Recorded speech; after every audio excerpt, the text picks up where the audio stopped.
Travel with Chatura.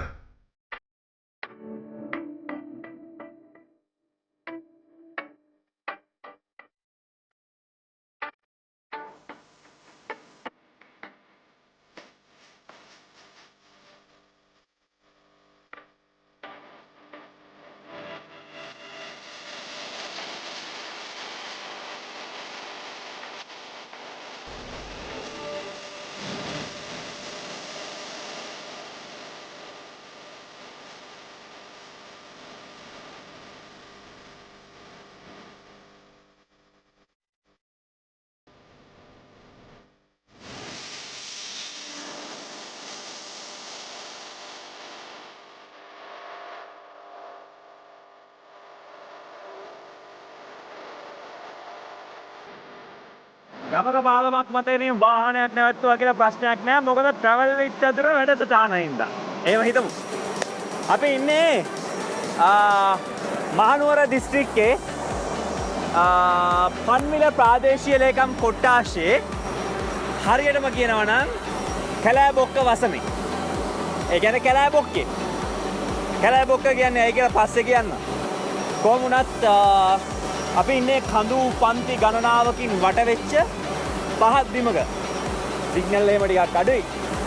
හැබැයි ඉතින් S2 තියෙන සුන්දරත්වය නම් කියලා නිම කරන්න බෑ. සල්ලි වලට ගන්න බෑ. ලංකාවේ තියෙන ලස්සනම පැත්තක මේ ඉන්නේ. ඉතින් එහෙමනම් අපි අද travel with චතුර කැලෑබොක්කේ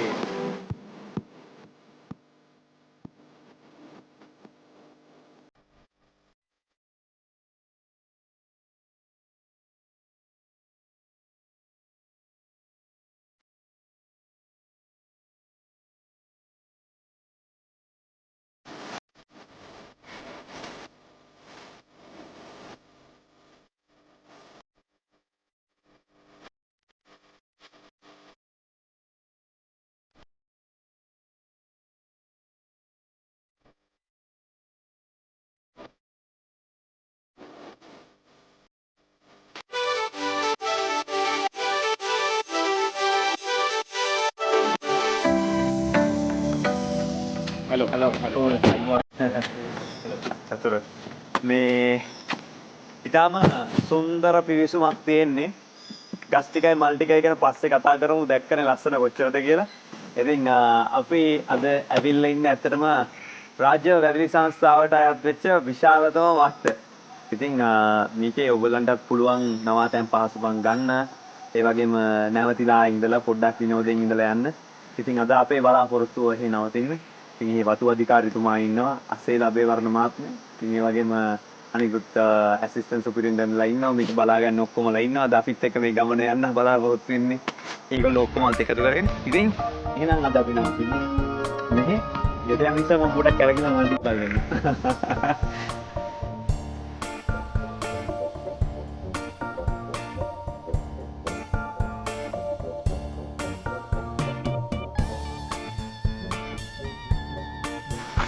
මේ වතු බංගලාවක හරි වෙන ස්ථානයක හරි තනි ගස් දැකලා තිබ්බට මේ જાතිය මල් පිපෙන ගස් මම දැකලා නැහැ. එකට මෙච්චර ගොන්න. මේකට කියන්නේ පැතෝඩියා කියලා. පැතෝඩියා මල් ලංකාවට ටිකක් එච්චරම නුහුරුයි. හැබැයි මේක නිවර්තන කලාපීය ප්‍රදේශයන් වල රටවල් වල බොහෝ රටවල් වල ආක්‍රමණික ශාකයක් විදිහට තමයි හඳුන්වන්නේ. විශේෂයෙන්ම අප්‍රිකානු කලාපී රටවල් වල. හැබැයි උනට මල පුදුම සුන්දරත්වයක් තියෙනවා. සමහරව මේකට දියමාර කියලා කියනවා. හැබැයි මේ ගස්වලට මෙහි කට්ටිය කියන්නේ මුත්‍රාමරං කියලා දෙමළෙන් හොඳ. ඒතර සිංහලෙන් කියන්නේ මගේ පොඩක් අඩු කරලා චූ මරං කියලා කියන්නම්. ඒතර ටික මුත්‍රාමරං කියන එකට. ඒතර ඒක මරං කියන්නේ චූ ගහ. එහෙම නගින්නනේ. ඒකද මේ මුල් වලින් අමුතු ගඳක් වහනේ වෙන හින්දා. ඒව නෙමෙයි කියන්නේ මේ ආවන් පස්සේ ඔයගලන්ට හොයන්න පුළුවන් කියන නම් මොකද්ද කියලා. ඇවිල්ලා හොයාගන්නකෝ. මම දැක බුලස්සනම් බංගලෝ වලින් එකක් තමයි මේ කැලෑබොක්ක.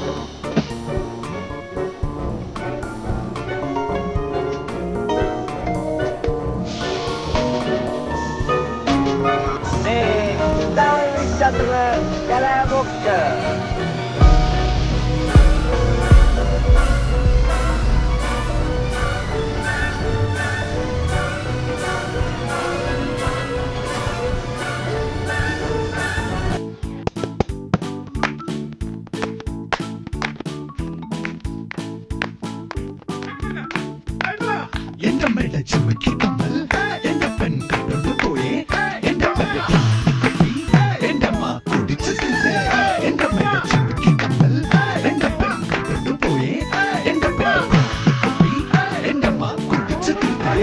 කැලෑබොම්ම කියන්නේ ඇත්තටම ලොකු වත්තක් නේ. ඒක ලංකාවේ ලොකුම වත්ත. දැන් නම් දළු ගන්න ප්‍රමාණය හෙක්ටාර 520යි. ඒ කියන්නේ අක්කර වලින් ගත්තොත් අක්කර 1200ක් විතරයි. ජනගහනය ගත්තම පවුල් 2800යි, ඡන්ද 3100යි. ඉන්න පිරිස 3000, ඉන්න පිරිස 5200යි. ඉතින් හිතන්නකෝ ඉතින් මෙතරම් පිරිසක් ඉන්නවා කියන්නේ ඔච්චර ලොකුයිද කියලා. ඒ හින්දා ඉතින් විවිධත්වය හැම වෙලාවකම දකින්න පුළුවන් දැන. ඔයගොල්ලෝ දවසකට හරි එහෙම නැවතිලා ඉන්නවා නම් ආවෝතින් එක දෙයක් නෙමෙයි. ඔය හැමදාම යන ට්‍රිප් එක යන්න එපා. කතරගමයි අනුරාධපුරේ නුවරයි එහෙම බලන්න යන්න නැතුව මේ වගේ තැනකට ආවොත් ඔන්න වෙනස්කම බලන්න පුළුවන්. කට්ටියත් එක්ක කතා කරන්න පුළුවන් නේ. ඔව්.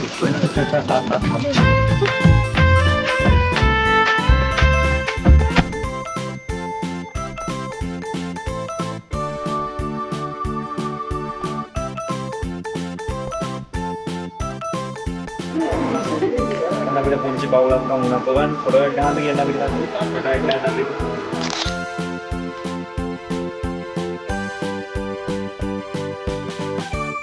ඉංග්‍රීසි ස්කූල් තෝරන ඈ නෑ බුක් උඹල් පේරෙන්න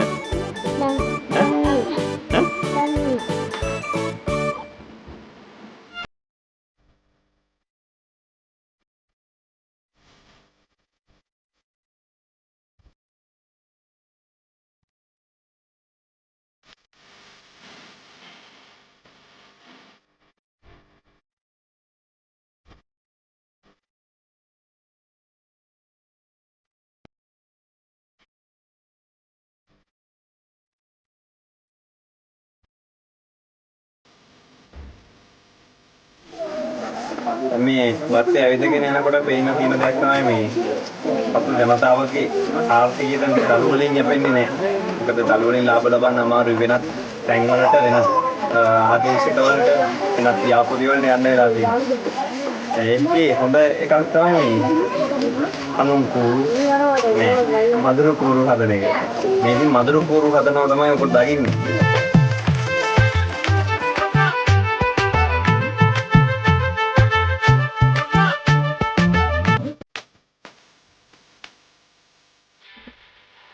එතන අපිට සංගින්නේ මේ ගොම දාලා අඳුන් කුරු හදනවා කියලා.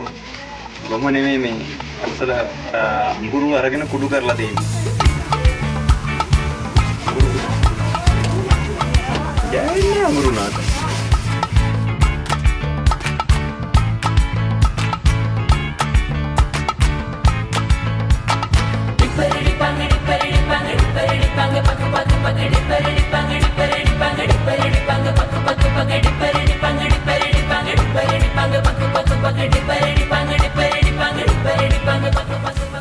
දැන් මේ දවස්වල ඩෙන්ගුත් එක්කනේ සාමාන්‍යයෙන් ඉතින් අපි ගෙවල් වල කොච්චර පැංගිරි තෙල් පත්තු කරනවදනේ සුවඳ ගහන්න මధుරෝ යවන්න.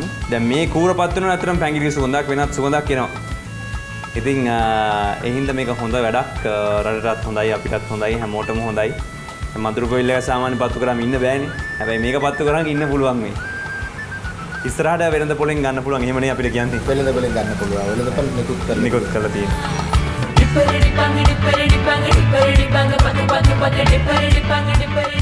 අනුර රත්නායක මහත්මියට තමයි රාජ්‍ය වැවිලි සංස්ථාවත් එක්ක එකතුලා මේක කරගෙන යන්න පුළුවන් වෙලා තියෙන පේටන්ට් එක තියෙන එතුමියට. දැන් මේ කොහොමද අතට මේක හොයාගත්තේ? මේක මිශ්‍රණයේදී ගොඩක් වෙලාවට අපිට දැන් පැංගිරි තෙල් එකට මధుරෝ යනවා කියන කතාවක් තිබුණා. ඊට පස්සේ මට හිතුණා ඒකට තවත් දේශීය වශයෙන් පාවිච්චි කරන්න පුළුවන් මොනවද කියලා බලන්න.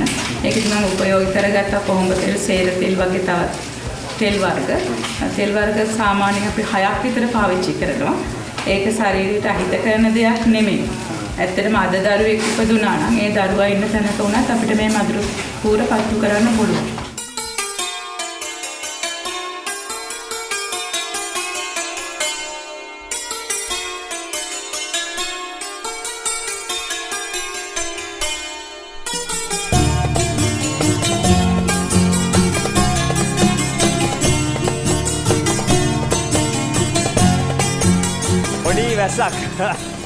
මේ රාජ්‍ය වැවිලි සංස්ථාවේ කැලෑබොක්ගේ තේ කර්මාන්ත ශාලාව තමයි මේ.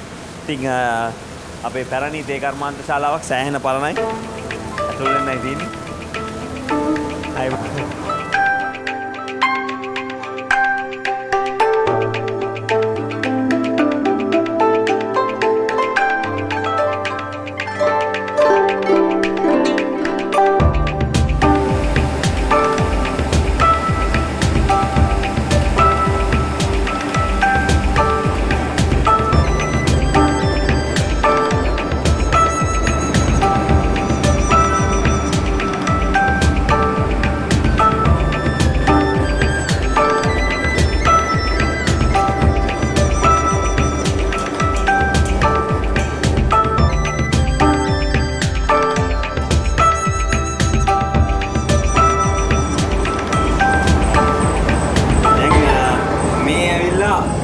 අන්බ්ලෙන්ඩඩ් තේ එකක්. ඒ කියන්නේ කිසිම රසකාරකයක් මොකුත් නැහැ. ඔරිජිනල් තේ තමයි මේ තියෙන්නේ. තේ කොළ.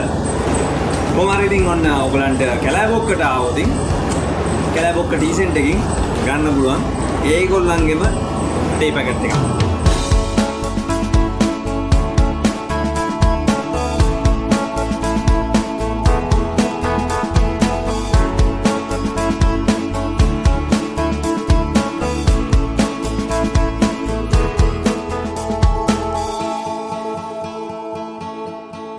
Travel with Chatura. Travel with Chatura.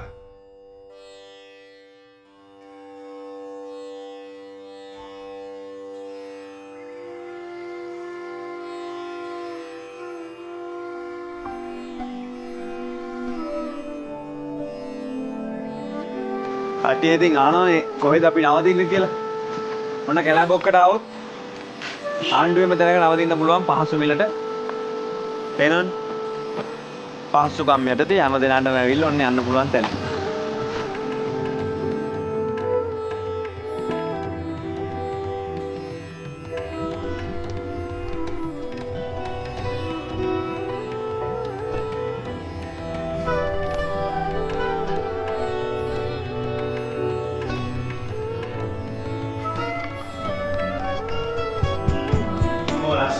පිවිසමක් තියෙන්නේ. පැරණි බංගලාව කරන්නේ. ඔය චතුර සෑහෙන පැරණි බංගලාවක් නේ. අපි ඊළඟට ආගෙන ඉන්නේ. අයිබෝන්. අද මේ හොඳ දවසක් අපි ආපු දවසේ මොකද මේ ශ්‍රී ලංකා රාජ්‍ය වැවිලි සංස්ථාවේ සභාපතිතුමා තිලක් මානාම් මහත්මයාත් ඉන්නවා. හොඳ වෙලාවකට අපි ආවේ. අපි වටේ ඇවිදිනකොට පොඩි වෙනසක් දැක්කා වත්තේ. මේ ආයතනේ ලාභ ලබන ආයතනයක්ද පාඩු ලබන ආයතනයක්? ඔව් ඇත්තටම මම එනකොට අපිට තිබුණා වතු 13ක්. ඒ වතු 13 සමස්ත දිනුම් වාර්තා දෙස බැලුවම කෝටි 25ක් ඒ මිලියන 250ක තරම් පාඩුවක් තිබුණා. මම ඇවිල්ලා මාස 10ක් යනකොට මේ පාඩුව මිලියන 14 ලක්ෂ 140ක ලාභයක් බවට පරිවර්තනය කළා. ඒකට තේ වලින් විතරක් මේ වතු ආර්ථිකේ පවත්වාගෙන යන්න පුළුවන්ද? ඇත්තටම තේ වලින් විතරක් යැපෙන්න කියන්නේ මේ අපේ මේ ඉඩම් තිබුණට අක්කර 27000ක විතර ප්‍රමාණයක්. ඒකේ තේ තිබුණේ ඊටාම ටිකයි. තේ ගොඩක් ලැබිලා තිබුණේ නැහැ. හැබැයි ඒකේ විශාල සම්පත් ප්‍රමාණයක් තිබුණා. මොකද මේ වතු වල අර විදේශීය ජාතිකයෝ ඒ කාලෙදිම ඇති කරලා දීලා ගියපු මේ බංගලෝ රාශියක් තිබුණා. ඉතින් ඒ නිසා මම කල්පනා කළා මේ සම්පත් භාවිතා කරලා විකල්ප ආදායම් මාර්ගවලට යන්න. මොකද හේතුව ටුවරිසම් වගේ පැත්තට නැඹුරු වෙන්න පුළුවන් අපිට හොඳ ශ්‍රම සම්පතක් තියෙනවා. ඉතින් මේ කට්ටිය ඔක්කොම වත්ත තුල රඳවගෙන මේ විකල්ප ආදායම් මාර්ගات එක්ක සම්බන්ධ කරලා ශක්තිමත් ආර්ථිකයක් ගොඩනගෙන වැඩසටහනට තමයි දැන් අපි මේ දායක වෙන්න සූදානම්ින් යන්නේ.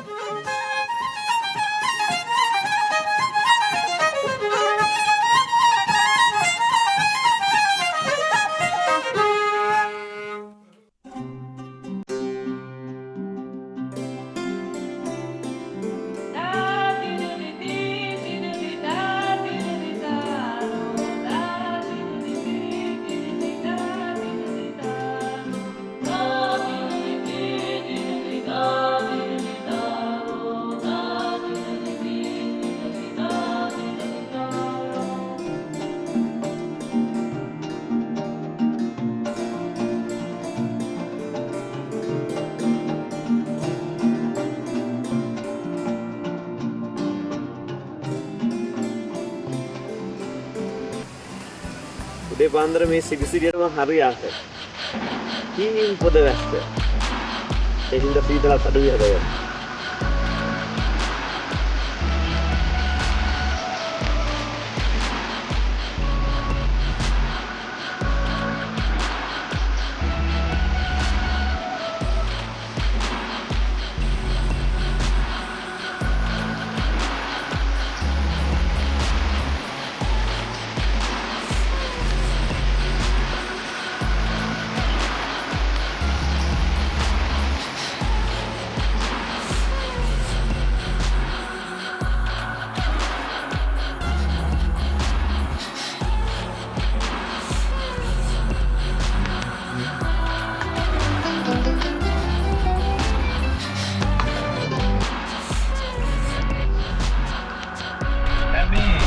කැලෑපොක්කේ උඩහාම තියෙන තැන. ඒ කියන්නේ කැලෑපොක්ක කඳුපන්තියේ උඩින්ම තියෙන කඳු මුදුනට තමයි මේ ගමන.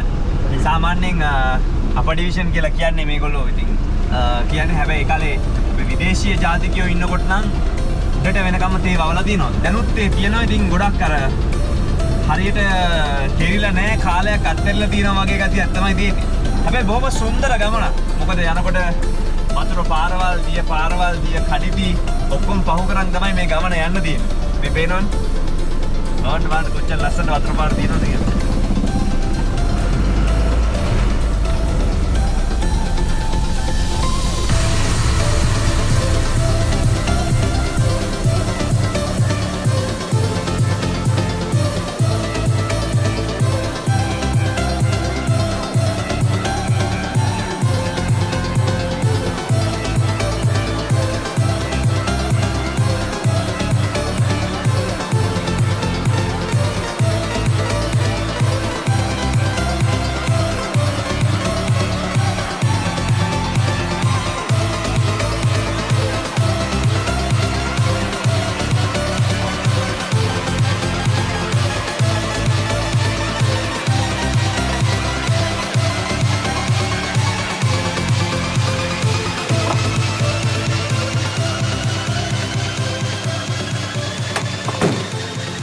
පේනවනේ ආපු තැන නේ.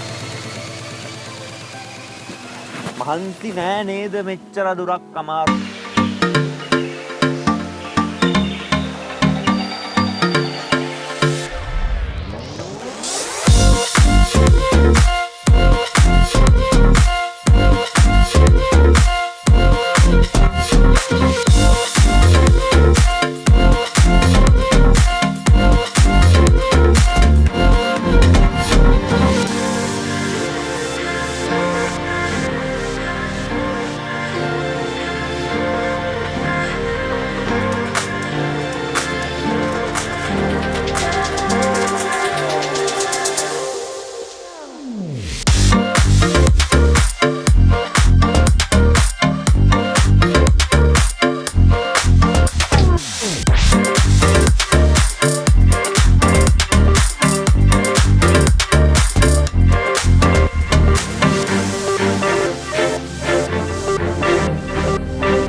මේ වගේ සුන්දරත්වයක් විඳින්න පුළුවන් කඳු මුදුනක් වාහනයකින් ළඟා වෙලා ඉන්න පුළුවන් කඳු මුදුනක් මෑතකදී මම දැක්කේ නෑ.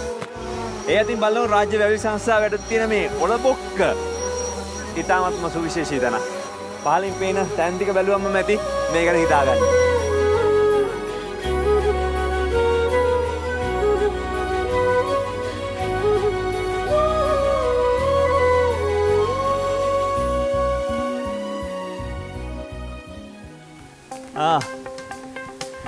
දැන් ඔයගොල්ලෝද මේක හැදුවේ?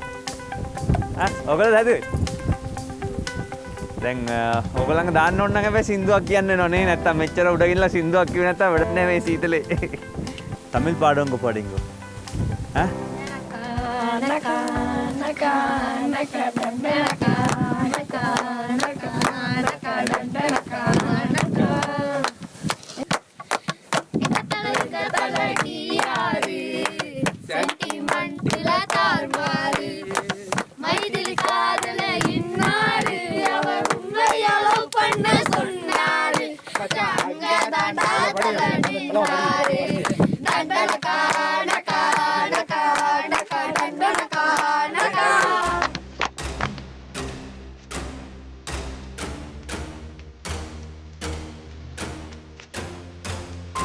ලෝකේ සුන්දර දර්ශනයක් බලන්න එක්කෝ ඩෙන්මාර්ක් යන්න ඕන. එක්කෝ ස්විට්සර්ලන්ඩ් යන්න. අලි ගොඩක් වෙනන් කරන්නේ එච්චර යන්න ඕනේ නැහැ. මේ අපේ ලංකාව. මේ ආවලකදී.